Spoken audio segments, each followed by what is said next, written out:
Joining me now are 5 students from Parkland, Florida, who attend Marjory Stoneman Douglas High School. They are David Hogg, Alex Wind, and Emma Gonzalez, plus Cameron Caskey and Jacqueline Horan. Thanks so much to all of you for joining me. And Cameron, I'll start with you.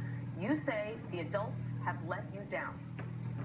Well, the adults in office have let us down, absolutely. And fortunately, we have a lot of support from the older generations here. But what we're trying to do here at March for Our Lives is say the adult politicians have been playing around while my generation has been losing our lives. If you see how they treat each other in the office, if you see the nasty, dirty things going on with them, it's sad to think that that's what they're doing while 17 people are being slaughtered, gunned down, only yards away from where we're sitting right now. And March for Our Lives has support from everybody. And at the end of the day, this isn't a red and blue thing. This isn't Democrats and Republicans. This is about everybody and how we are begging for our lives and we are getting support. But we need to make real change here, and that's exactly what we're going to do. So, Emma, what is the plan? You say you want to spark a national movement. It's one thing to talk about it. It's another thing to actually make it happen. What are you going to do? Well, what we have set up right now, we have a website, March for Our Lives. We're going to be doing a march in March on Washington, where we get students all over the country are going to be joining us. These kids are going to make this difference because the adults let us down. And at this point, I don't even know if the adults in power who are funded by the NRA, I don't even think we need them anymore because they're going to be gone by midterm election. There's barely any time for them to save their skins, and if they don't turn around right now and state their open support for this movement, they're going to be left behind because you are either with us or against us at this point. We are giving a lot of the politicians that we feel neglected by a clean slate because that's the past, and we understand that. But from here on, we are creating a badge of shame for any politicians who are accepting money from the NRA. It is a special interest group that has most certainly not our best interests in mind, and this cannot be the normal.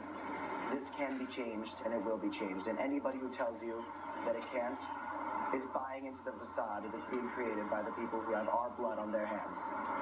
David, a lot of people saw the reporting that you did from inside the school while the shooting was taking place, and I'm truly sorry that all of you had to live through that. But I want to read to you what President Trump said last night. He said that it's actually the Democrats that have let you down because they didn't pass legislation when they controlled Congress. Does he have a point? President Trump, you control the House of Representatives, you control the Senate, and you control the executive. You haven't taken a single bill for mental health care or gun control and passed it. And that's pathetic. We've seen a government shutdown. We've seen tax reform, but nothing to save our children's lives. Are you kidding me? You think now is the time to focus on the past and not the future to prevent the death of thousands of other children? You sicken me. So what kinds of laws do all of you think should be on the books that aren't right now?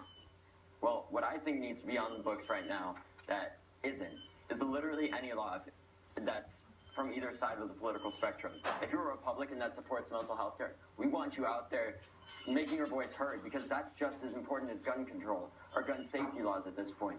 Because Democrats also want gun safety rules, and we can't get into any more debates. We need discussion. We've had the debates, and people have died as a result.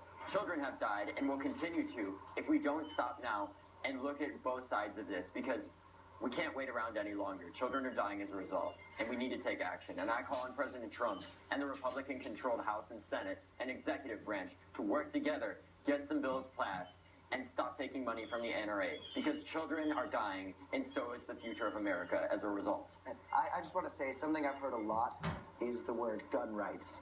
And that has the connotation that we are trying to strip people of their rights. Well, first of all, we have the right to live. And second of all, here at March for Our Lives, at least for me, we don't want to take the guns away from Americans. My father is a police officer, he has guns, and I understand that having concealed weapons is good for protecting yourself. But an AR-15 is not needed to protect your house from robbers. It's not needed to hunt bears. An AR-15 is a weapon of war, and a 19-year-old who is mentally challenged and has problems was able to buy an AR-15 easily. We don't want to disarm America. We want to make America have to work for their weapons, and we have to make sure that everybody who has this kind of power in their hands has been cleared to have it.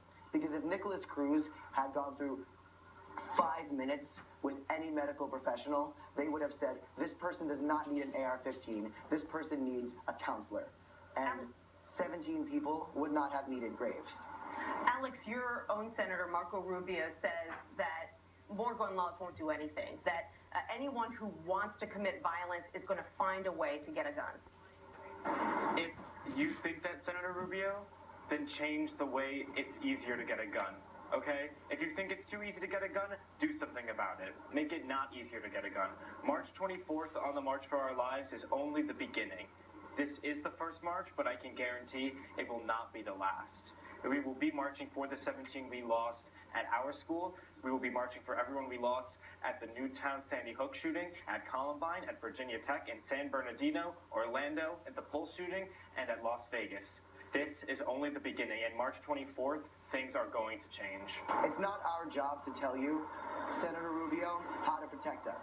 The fact that we even have to do this is appalling. Our job is to go to school, learn, and not take a bullet. You need to figure this out. That's why you were unfortunately elected.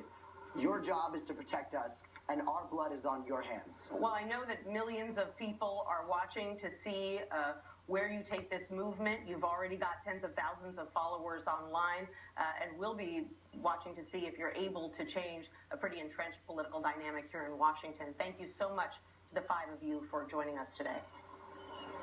Thanks for having us. Thank you.